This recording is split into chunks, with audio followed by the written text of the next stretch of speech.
نحمده ونصلي على رسوله الكريم اللهم صل على سيدنا ومولانا محمد النبي الأمي وعلى آله وأصحابه وبارك وسلم۔ میری معزز خواتین و حضرات، سورۃ یاسین کا درس اس آیت پہ پہنچا، الیوم نختم علی افواہہم وتکلمنا ایدیہم وتشہد ارجلہم بما کانوا یکسبون۔ اللہ جل شانہ فرماتے ہیں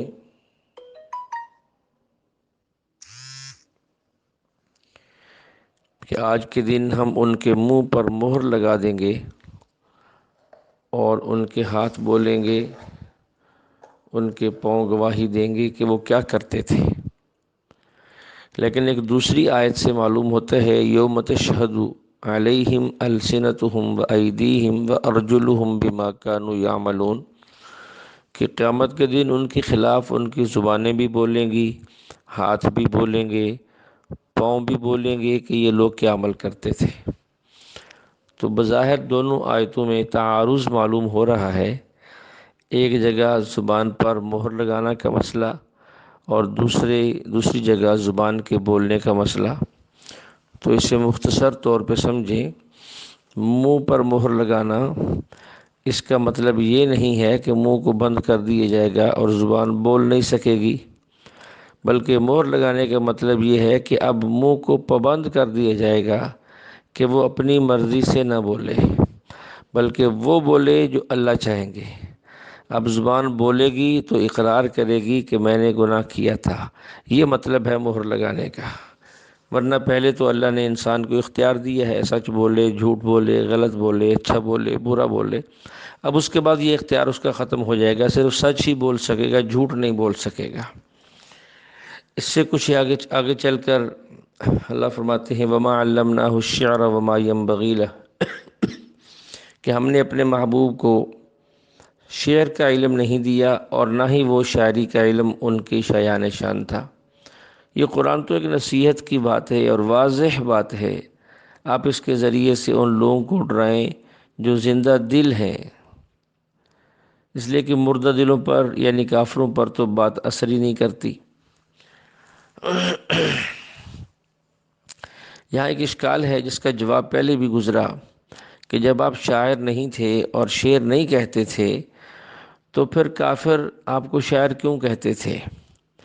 تو شروع میں بھی عرض کیا تھا کہ ہمارے علاقوں میں شاعر اسے کہا جاتا ہے جو مسجع کلام بنائے، یعنی وزن شعری کے مطابق کلام کہے، ہم اسے شاعر کہتے ہیں، جبکہ عربوں میں ایسا نہیں تھا۔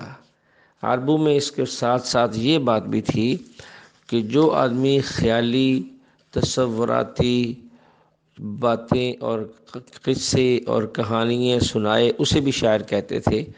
تو وہ چونکہ سابقہ اقوام کے قصص کو اور قرآنی باتوں کو اور جنت اور جہنم کے حالات کو خیالی باتیں تصور کرتے تھے اور اسے حقیقت نہیں جانتے تھے، اس لیے وہ آپ علیہ السلام کے کلام کو شعر اور آپ کو شاعر کہتے تھے۔ تو اللہ نے اس کی تردید کی ہے نہیں، وما علمناہ الشعر، ہم نے اپنے محبوب کو علم شعر نہیں سکھایا اور ان کے مناسب بھی نہیں تھا۔ اللہ ہمیں سمجھ عطا فرمائے۔ سورۃ یاسین کی آیت اولم یر الانسان انا خلقناہ من نطفۃ فاذا هو خصیم مبین وضرب لنا مثلا ونسی خلقہ قال من یحیی العظام وہی رمیم۔ یہ سورۃ یاسین کی آخری 5 آیات ہیں۔ یہ ایک خاص واقعے میں نازل ہوئی۔ مکہ مکرمہ میں ایک شخص تھا، عاص بن وائل، مشرک تھا۔ ایک دن اس نے ایک بوسیدہ ہڈی اٹھائی قبرستان سے اور پھر انگلیوں سے مسل کر اسے ریزہ ریزہ کر دیا۔ پھر حضور علیہ السلام سے کہنے لگا کیا قیامت کے دن اللہ اس کو بھی زندہ کرے گا جس کا حال یہ ہے؟ خود بوسیدہ ہے اور میری 2 انگلیوں اور 2 پوروں کے درمیان میں نے مسلا تو وہ ریزہ ریزہ ہو گئی۔ اس پہ حضور علیہ السلام نے فرمایا کہ ہاں، اللہ تمہیں موت دے گا، پھر تمہیں زندہ کرے گا، پھر تمہیں جہنم میں پھینکے گا۔ اس پر اللہ کی طرف سے یہ 5 آیتیں نازل ہوئیں اس شخص کے بارے میں، اولم یر الانسان انا خلقناہ من نطفہ فاذا هو خصیم مبین۔ کہ تم دیکھتے نہیں اس انسان کو کہ ہم نے اسے ایک نطفے سے بنایا، اب وہ ہمارے ساتھ جھگڑا کرتا ہے۔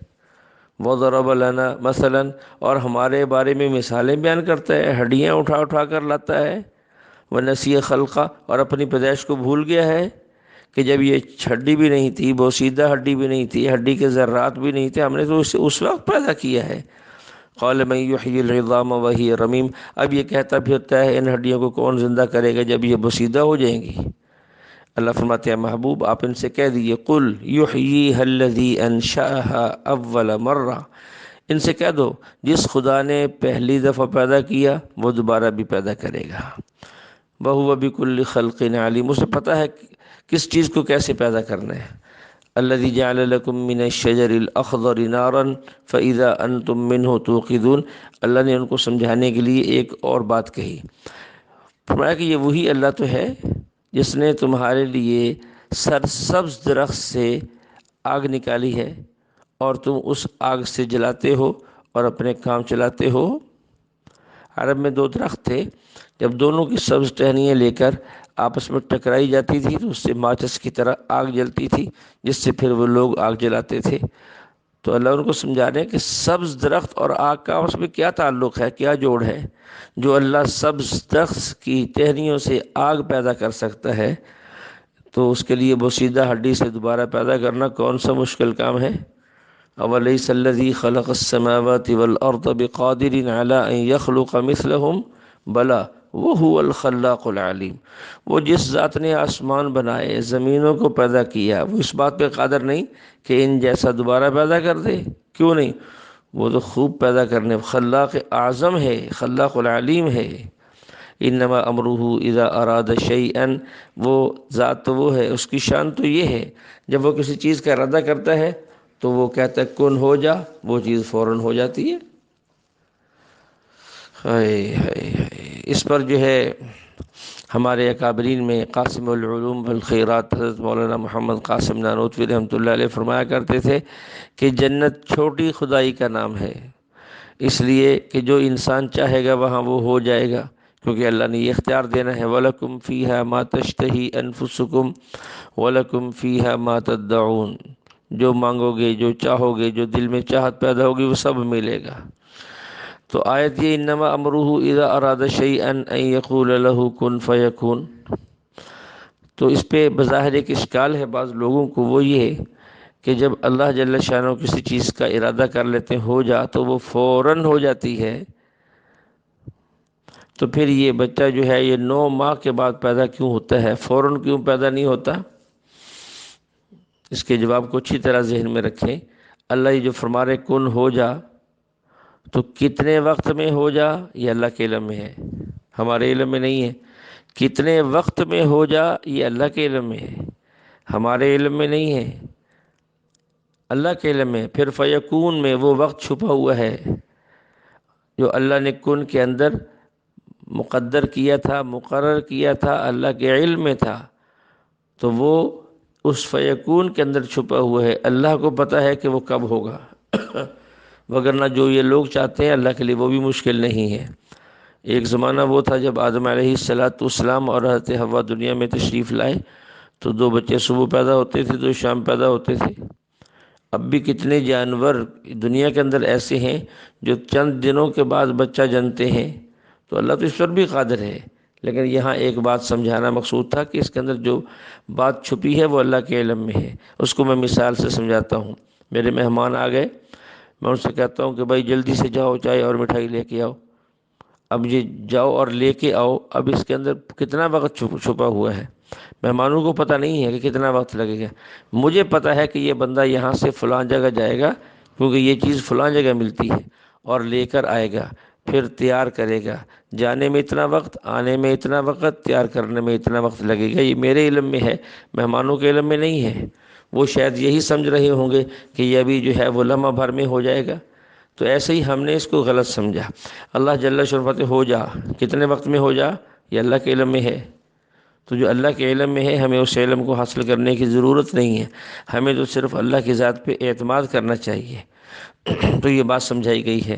فسبحان الذی بیدہ ملکوت کل شیء وإلیہ ترجعون، آخر میں اللہ فرماتے اللہ تو وہ پاک ذات ہے جس کے قبضہ قدرت میں ہر چیز کی بادشاہت، ملکوت کل شیء، ہر چیز کی بادشاہت اللہ کے پاس ہے، اور تم سب نے بھی بالآخر ایک دن اسی کی طرف لوٹ کے جانا ہے۔ اللہ جل شانہ ہمیں اس کلام مقدس کو سمجھنے کی توفیق عطا فرمائے۔ وآخر دعوانا ان الحمد للہ رب العالمین۔